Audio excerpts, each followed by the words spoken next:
Hi my YouTube family, क्या हाल चाल है जी आप लोगों का। तो जी आज हम बनाएंगे ये मज़ेदार से क्रीमी से कोफ्ते, शाही कोफ्ते जिसे कहा जाता है। ये इतने ही क्रीमी बनते हैं और खाने में बहुत ही जूसी बनते हैं और मुंह में घुल जाने वाले बनते हैं।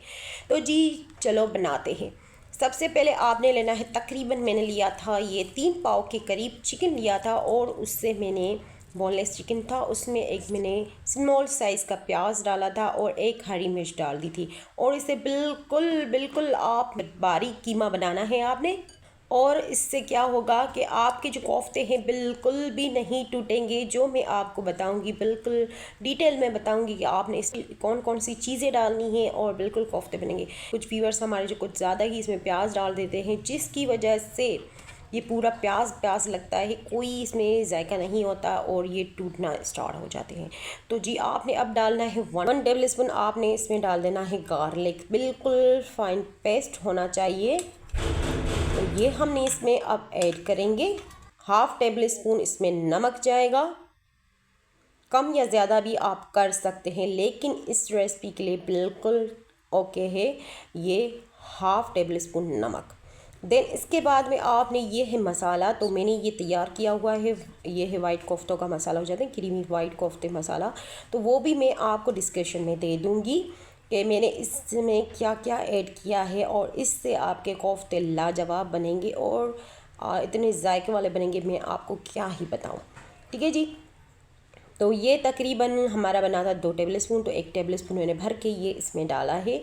1 टेबल स्पून मैंने रख दिया था जो हम इसका क्रीम बनाएंगे दही और क्रीम के साथ, तो उसके लिए आपने इसमें ऐड कर देना है धनिया पाउडर। ठीक है, तो धनिया पाउडर हमने इसमें ऐड किया है 1 टेबल स्पून। अब काली मिर्च वगैरह आप सोचेंगे कि क्यों नहीं डाली गई, वो मैंने आपको पहले ही बताया, मैं डिस्क्रिप्शन में लिख दूँगी, वो मसाला बनाया था उसका, तो वो हमने ऐड कर दिया है। अब ये थे जी चने, तो इन्हें मैंने अच्छी तरह से मैंने रोस्ट किया। रोस्ट करने के बाद जी इसे फाइन पाउडर बना लिया और इसे छान के मैंने डाल दिया। तो ये भी 1 टेबल स्पून जाएगा। अगर आपके पास चने ना हो तो आप बेसन भी डाल सकते हैं, इससे आपके कोफ्ते बिल्कुल भी नहीं टूटेंगे। कुछ लोग अंडा भी डालते हैं, लेकिन इसमें अंडे की जो स्मेल होती है वो रह जाती है। इसकी वजह से आपके लिए ये बिल्कुल अच्छा ऑप्शन है कि आप ये चने ही इसमें डालें और उससे अच्छी तरह से रोस्ट कर लें, और आपने इसे फाइन पेस्ट बनाकर छान लेना है। ठीक है जी। तो अब हमने इससे अच्छी तरह से मिक्स करेंगे। इसमें आप हरा धनिया भी डाल सकते हैं, लेकिन मैंने आपको पहले भी बताया था, इसमें एक हरी मिर्ची पहले ही मैंने डाली थी जब इससे मैंने पीसा था। अच्छी तरह से मिक्स करेंगे ताकि ये बिल्कुल मिक्स हो जाए, और इससे छोड़ देंगे हम। अब मिक्स करके फ्रिज में रखेंगे तकरीबन 15 मिनट के लिए। आपने इसे रेस्ट देना है, लाजमी रेस्ट देना है। तो जी अगर आपको मेरी वीडियोस अच्छी लगती हैं तो प्लीज़ लाइक शेयर सब्सक्राइब किया करें, कमेंट लाजमी किया करें कि आपको मेरी वीडियोस कैसी लगती हैं, तो और बेल आइकन तो बिल्कुल प्रेस किया करें ताकि मेरी आने वाली वीडियो आप तक पहुँच सके। तो अब जी इसे हमने रेस्ट देने के बाद इस तरह से जितने साइज़ के आपने छोटे बड़े जो भी साइज़ आपको पसंद हो उससे उस साइज़ का कोफ्ता ले लें, कीमा ले लें, उसका कोफ्ता बना लें। लेकिन जिस तरह से मैं कर रही हूँ बिल्कुल उसी तरह से अगर रेसिपी आप फॉलो करेंगे तो बिल्कुल वैसे ही कोफ्ते बनेंगे जैसे मेरे बनते हैं। इस तरह से हाथों से आपने मुट्ठी में बनकर दबाना है। इससे क्या होगा, कीमा जो है अच्छी तरह से बन होगा, इसमें कोई जो जाली वगैरह बनते हैं वो नहीं बनेंगी, और बिल्कुल मुलायम कोफ्ते हमारे बनेंगे। ठीक है जी। और इस तरह से हमने कोफ्ते तैयार कर लेने हैं सारे। तो ये देखें, बगैर क्रैक के हमारे कोफ्ते बने हैं। इसी तरह से सारे कोफ्ते आपने बनाने हैं। तकरीबन जी इसमें से हमारे 12 से 14 कोफ्ते बने थे 3 पाव चिकन से। आपने फिर से मैं यही कह रही हूँ कि आपने इसमें कोई प्याज ज़्यादा नहीं ऐड करनी। उससे क्या होगा, एक तो कीमा आपका बिल्कुल ढीला पड़ जाएगा, ऊपर से सारा खाने में प्याज प्याज लगेगा, तो अच्छे नहीं लगते कोफ्ते चिकन। अब हम क्या करेंगे जी, मैंने तकरीबन 1/2 कप के बराबर ऑयल लिया था और उसमें थोड़ा सा गर्म करना है ऑयल को आपने, और ये सारे जो हमने कोफ्ते थे वो ऐड कर देने, डाल देने हैं सारे कोफ्ते। लेकिन जल्दी आपने इसको मिक्स नहीं करना है। जब एक साइड से कुक हो जाए तो बिल्कुल आप कर लें इसे। आपने तकरीबन गोल्डन आने तक कलर आपने इसे फ्राई करना है, ज़्यादा नहीं, नॉर्मली गोल्डन। अभी आपने इसे मिक्स करना है। बिल्कुल भी आपके अब कोफ्ते टूटने वाले नहीं हैं, बहुत अच्छे बनते हैं, तो आप ट्राई ज़रूर करें। लाजमी लाजमी ये कोफ्ते आप ज़रूर बनाएं, आपको पसंद आएंगे। तो ये देखें, इसके ऊपर थोड़ा सा गोल्डन कलर आ चुका है। मैं आपको दिखा रही हूँ, बिल्कुल इतने ही ये फ्राई होने चाहिए, ठीक है। देन आप अभी ये फ्राई हो चुके हैं। अब आपने क्या करना है, ऐसे ही फ्राई करना। उसके बाद में तकरीबन 2 कप मैंने दही ली है, उसे अच्छी तरह से आपने बीट कर लेना है, ठीक है। तो इसमें कोई भी लम्स नहीं होने चाहिए, इतना बीट करना है ताकि ये बिल्कुल जैसे लस्सी नहीं पीते हम वैसे बन जाए, ठीक है, क्रीमी सी बन जाए। तो अब आपने ये डाल देनी है। और आप तो मैंने अभी फ्लेम ऑन नहीं की हुई है। इसमें आपने लहसुन का पेस्ट डालना है, नमक डाल देना है तकरीबन 1 टीस्पून, और ये वही मसाला था जो मैंने आपको बताया था वो भी इसमें ऐड कर देना है, ठीक है। देन इसके बाद में आपने इससे अब फ्लेम को ऑन करना है, बिल्कुल मीडियम टू लो फ्लेम पे। पहले आपने मीडियम टू लो फ्लेम रखनी है ताकि जो दही है वो फटे ना। अगर आप हाई फ्लेम पे रखेंगे तो ये फट जाएगी।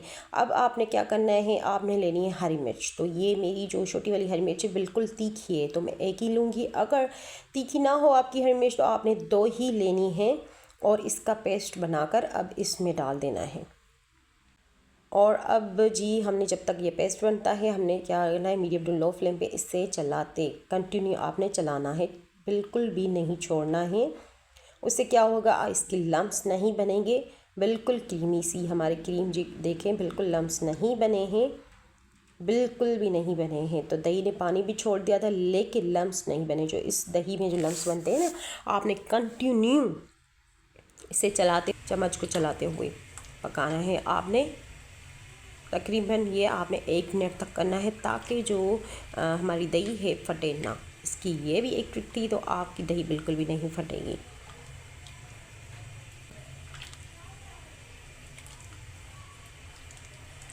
तो अब आपने इससे करना है कवर, ठीक है।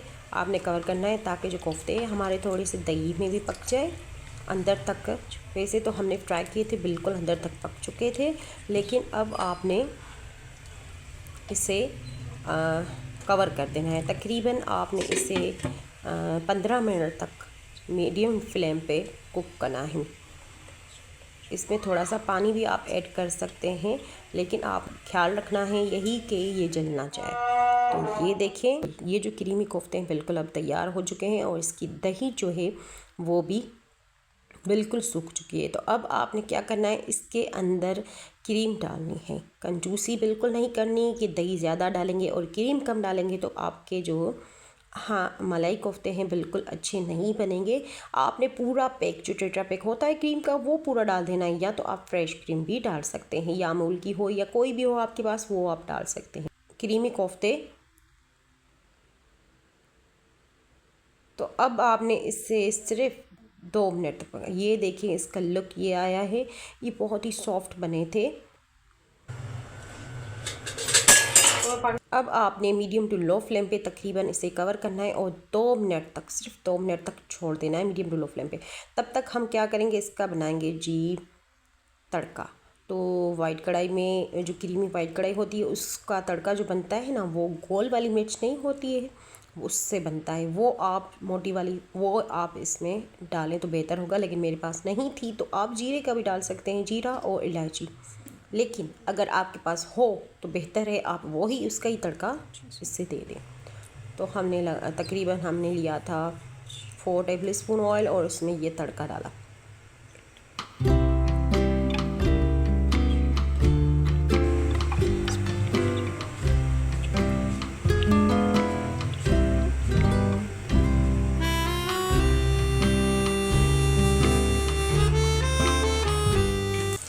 अब आपने इससे मिक्स करना है आपको।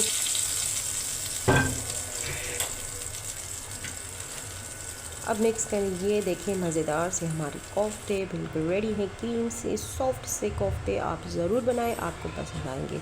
और ये इतने मज़ेदार बने थे, नान के साथ रोटी के साथ आप सर्व कर सकते हैं। बहुत ही टेस्टी बनते हैं, क्रीम से कोफ्ते बनते हैं हमारे। तो ज़रूर ये बनाएं। और thanks for watching my video.